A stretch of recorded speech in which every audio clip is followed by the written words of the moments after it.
Uma maluca história envolvendo a igreja, répteis e alienígenas. Eu sou o Douglas Heraldo, do blog Listas Literárias, e já já te conto essa história.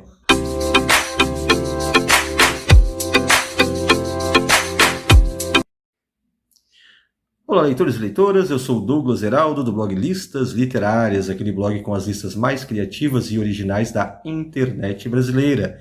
E aqui eu já aproveito para convidar você a se inscrever aqui no canal e também deixar o seu joinha, o seu like. O vídeo de hoje vai valer bastante a pena aí o seu like. Tenho certeza, vamos estar comentando um grande livro da literatura nacional. E também, além disso tudo, você incentiva a gente a continuar a produzir conteúdo diferenciado sobre literatura na internet brasileira.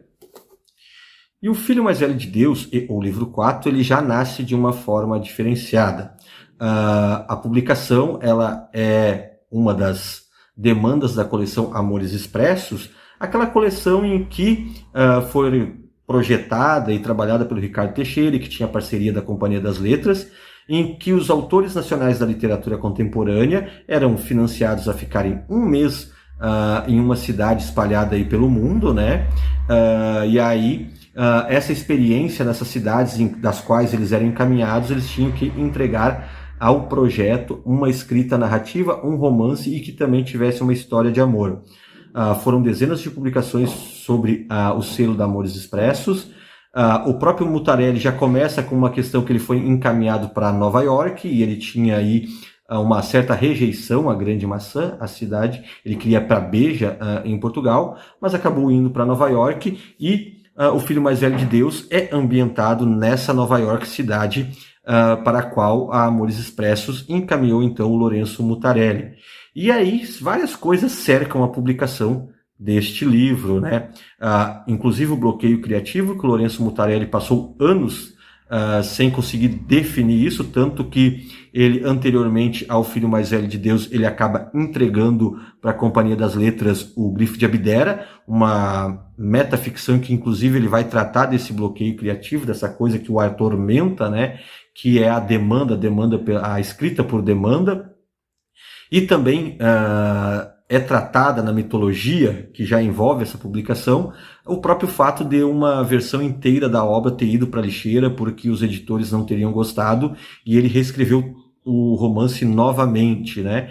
É curioso, ao mesmo tempo interessante, não sei o que é mito e o que é real nesse sentido, mas a própria escritura desse livro certamente deve ter dado um trabalhão para o Mutarelli, porque aqui há vários experimentos de linguagem. E a primeira coisa que a gente precisa pensar dessa obra justamente é a multiplicidade que ela nos entrega de portas de entrada para a interpretação. O Filho Mais Velho de Deus é certamente uma das leituras que eu fiz e que eu mais escrevi sobre ela.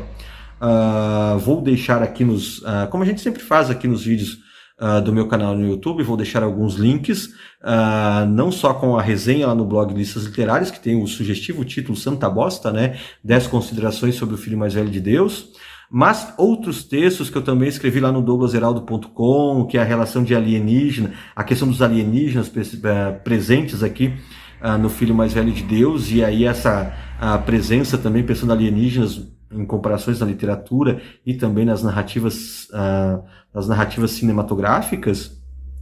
Mas a obra, não só para as minhas leituras e para os meus trabalhos na internet, a minha própria experiência acadêmica acabou me proporcionando que a multiplicidade das possibilidades de leitura desse livro com que escrevesse outros trabalhos, e tem 2 artigos. Num a gente trabalha a questão do simulacro e simulação, né? E aí é um artigo que eu vou deixar o link aqui também, porque tem muito essa questão do pós-moderno, do simulacro e simulação, Nova York aqui vista como cidade-cenário, até porque o Mutarelli ele é um autor desse pós-moderno em que a realidade está fracionada, dilacerada, e que a própria realidade é uma dúvida, né? Então, há essa viabilidade aqui também dessa leitura no Filho Mais Velho de Deus. A própria questão do assassinato de Deus aqui, e aí nesse artigo a gente vai trabalhar essa questão do assassinato ou da morte de Deus, ou a aventura de Deus, porque quando se fala no Filho Mais Velho de Deus, estamos falando de Lúcifer, e aí o Mutarelli vai entrar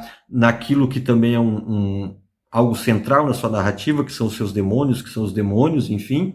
E aí a Trude, que é uma das personagens, é especialista em demônios, é uma demonologista. em um outro trabalho, a gente acabou discutindo essa multiplicidade nessa obra, que a despeito da sua proposta, que é um tanto maluca, a despeito até da sua construção e da linguagem utilizada e das subversões e dos deslocamentos de linguagem que o Mutarelli faz aqui, a gente trabalhou a questão da multiplicidade, inclusive observando a dificuldade que a gente tem de enquadrar essa obra num gênero mais específico, porque ela flerta com a ficção científica, né, ainda que o Mutarelli não seja reconhecido um autor de ficção científica, mas há elementos aqui da ficção científica. A gente vai tratar a questão da própria sátira, né, que é outro elemento presente, a própria situação do narrador aqui é algo da gente observar também, e são alguns dos elementos que eu já falei sobre essa obra, mas especialmente para esse vídeo, para essa resenha e vídeo, para a gente ampliar o universo do autor. Então, vocês querem ver, se vocês quiserem conferir aí outras possibilidades de interpretação e de análise que eu já fiz dessa obra, então lembrando aí a questão da descrição no vídeo, vai ter uma seleta de materiais aí bastante plenas. Mas, voltando para a nossa interpretação de agora, para o nosso vídeo de agora, eu gostaria de olhar e pensar esse livro dentro da lógica de o quanto as conspirações nos são sedutoras, né? Por que as conspirações seduzem a humanidade há algum tempo? E essa é uma outra possibilidade de leitura e interpretação dessa narrativa do Lourenço Mutarelli.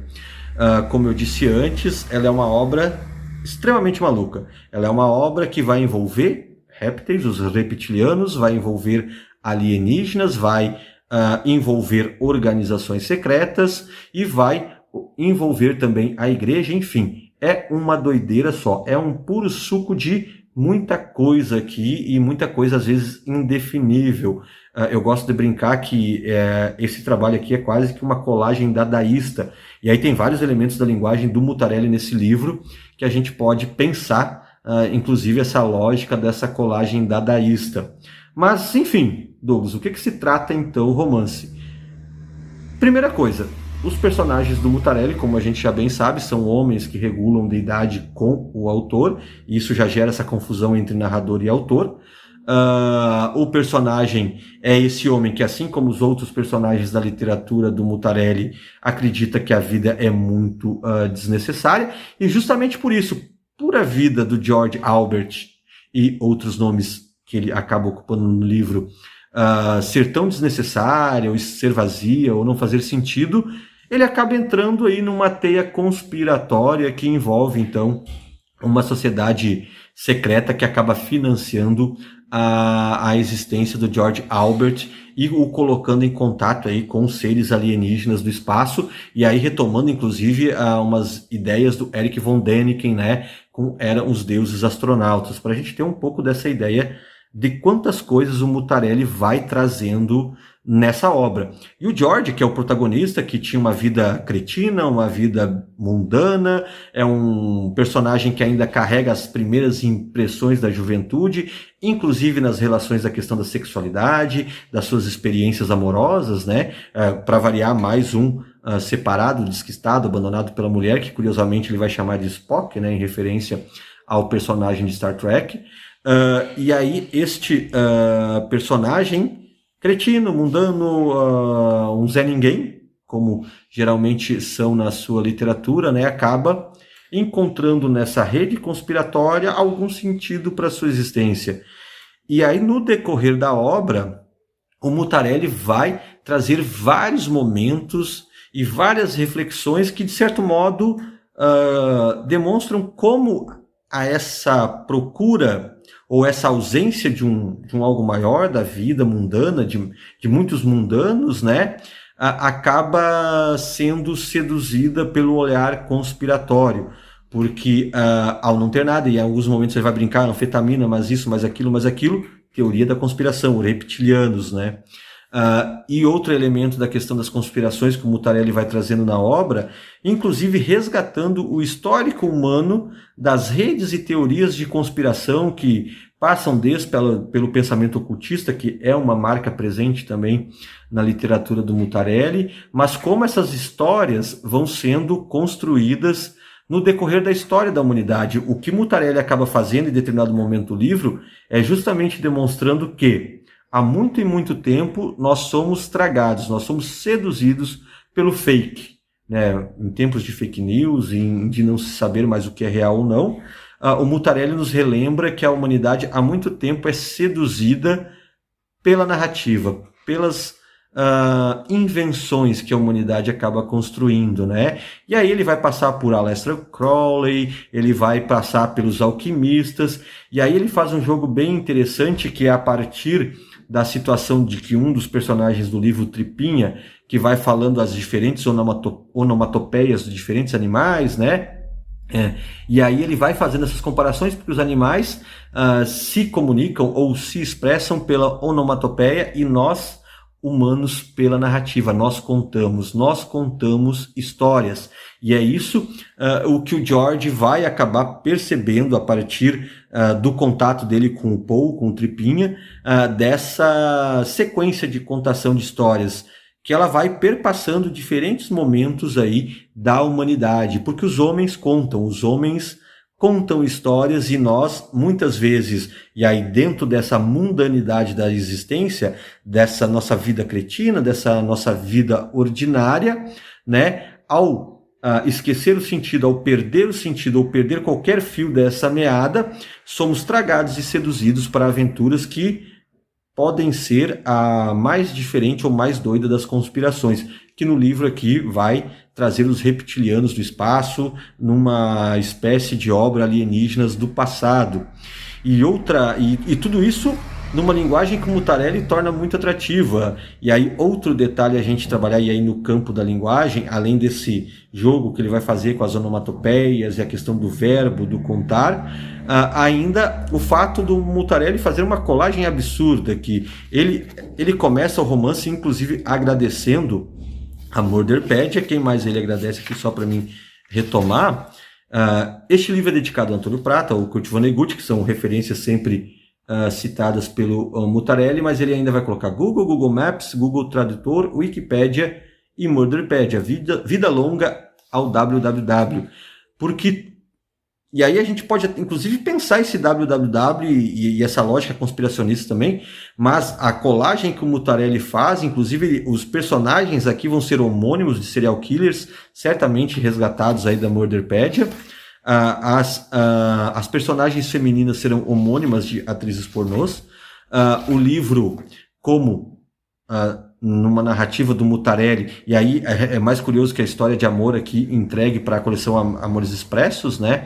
É uma relação cósmica entre um ser humano e um ser alienígena de formas escatológicas e de hábitos escatológicos. Então Mutarelli, mesmo escrevendo sob demanda, mesmo escrevendo para uma coleção que lhe encomendou um romance, ele mantém as características que geralmente são de sua obra, que nos restantes dos seus livros aí são ambientadas em São Paulo, especialmente, e aí que, ainda que ele se desloque para Nova York e precise entregar uma história de Nova York, e aqui a Nova York já enquanto uma cidade, cenário mesmo, uma cidade simulacro de alguma coisa, né, com essa quebra desse real e dessa realidade, o Mutarelli também é muito mais Mutarelli, como sempre, na sua narrativa.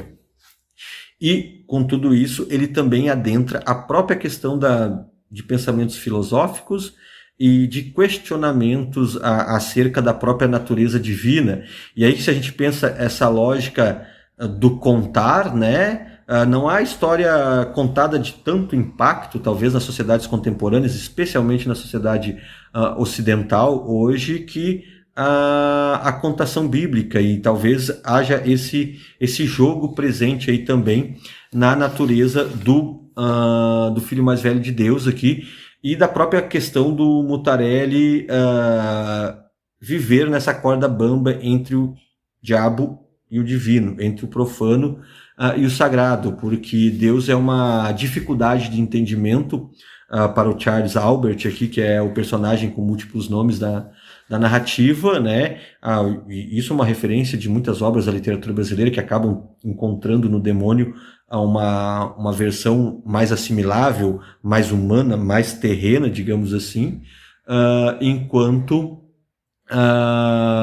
Deus é algo que se afasta, a gente tem essa dificuldade de entender. Aliás, é essa abordagem que eu trato lá no artigo A Aventura de Deus, a partir da leitura desse livro.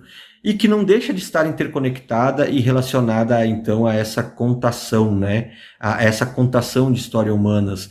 Porque, ao cabo, o que a gente vai acompanhando na história do George Albert e o Charles, que depois ele também vira Charles Noel Brown, o Pinutius, né? Então ele vai sempre pegando alguns homônimos assim. O que nos sobra é perceber que nós somos enredados por essas teias narrativas. Nós acabamos sendo seduzidos por ela e há algum tempo nós nos organizamos enquanto sociedade, nós nos organizamos enquanto entendimento ou enquanto fuga do caos, especialmente fuga do caos e do inexplicável, né? A gente precisa dessa contação de histórias. E por outro lado, quando a gente pensa nessa rede conspiracionista, a gente vive em tempos de QAnon e tantos outros movimentos conspiratórios espalhados pelo globo, né? Também não deixa de ser um olhar do Mutarelli a lógica da mente que se enreda fácil por uma teoria de conspiração. Porque, por outro lado, o George Albert Charles, ele vai ser um exemplo, um exemplar dessas pessoas enredadas numa teoria conspiratória na história contada por alguém. E aí é outro elemento que torna a leitura desse romance bem relevante para os tempos de hoje, né? Nós vivemos tempos aí que o real está mais que fraturado e as teorias conspiratórias pululam em tudo que é canto, né? E interferem, inclusive, nas agendas políticas das grandes nações hoje.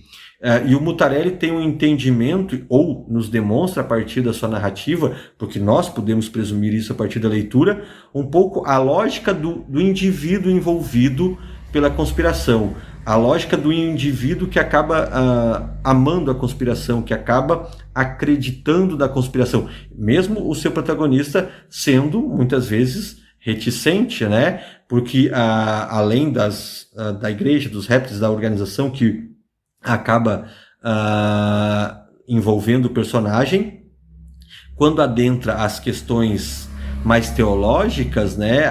O seu ateísmo impede ele, talvez, de participar, como no Alcoólicos Anônimos ele brinca assim.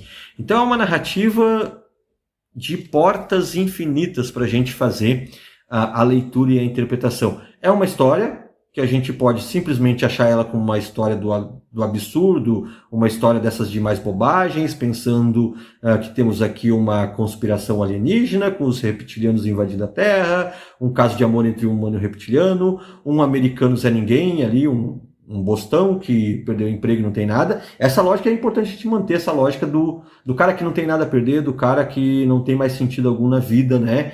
E do indivíduo que acaba sendo seduzido pelas teorias da conspiração. E ao mesmo tempo que pode ser uma narrativa que nos entrega aspectos riquíssimos da linguagem, porque a colagem que é feita aqui, quase uma experiência surrealista ou dadaísta, a gente pode achar alguns ismos para enquadrar aqui o Filho Mais Velho de Deus, mas também uma narrativa que entra em questões caras à filosofia humana há algum tempo. E aí a gente está falando da própria existência divina, a natureza divina e a natureza demoníaca. Então ele é um livro que te pega por vários caminhos, né? É um livro que se constitui um imenso labirinto para a gente entrar, ao mesmo tempo que é atrativo e absurdo. Ao mesmo tempo que o indivíduo que for ler ele, simplesmente como um entretenimento, vai achar que é isso.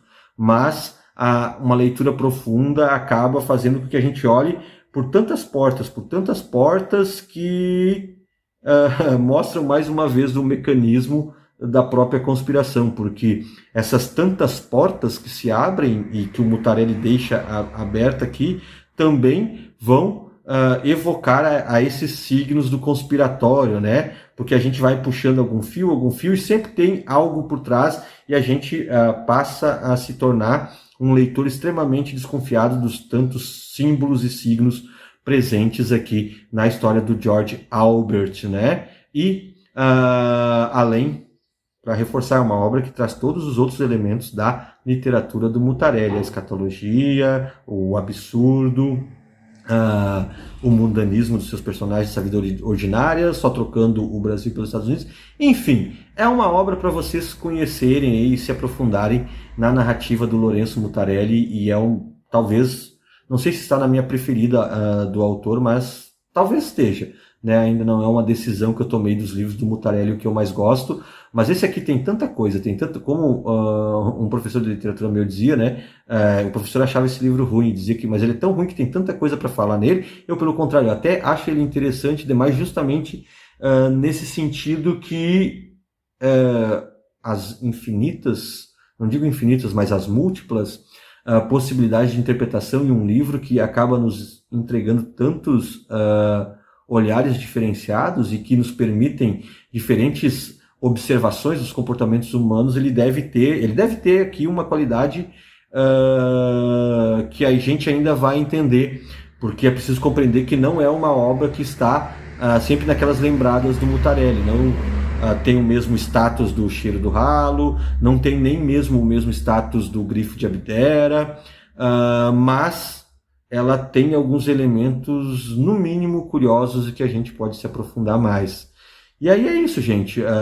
Não sei se vocês já conhecem, se vocês já leram. Quem já leu, quem já conhece o livro, deixa aí nos comentários o que achou, se curtiu ou não, ou se a gente está falando bobagem aqui no vídeo. O nosso vídeo aqui, vocês perceberam, ele vai indo a correr, então ele tem os nossos erros, os nossos enganos, mas enfim. Comentem aí o que vocês acharam de O Filho Mais Velho de Deus, do Lourenço Mutarelli, se vocês curtiram, se vocês leriam, se quem não leu ainda, se vocês leriam esse livro, enfim, comente o que você achou dessa história maluca que mistura alienígenas, répteis e um humano que no final vem parar no Brasil totalmente ébrio, totalmente bêbado. Então, valeu, até a próxima, e deixem aí também comentários de livros que vocês queiram que a gente comente aqui no canal. Um abraço!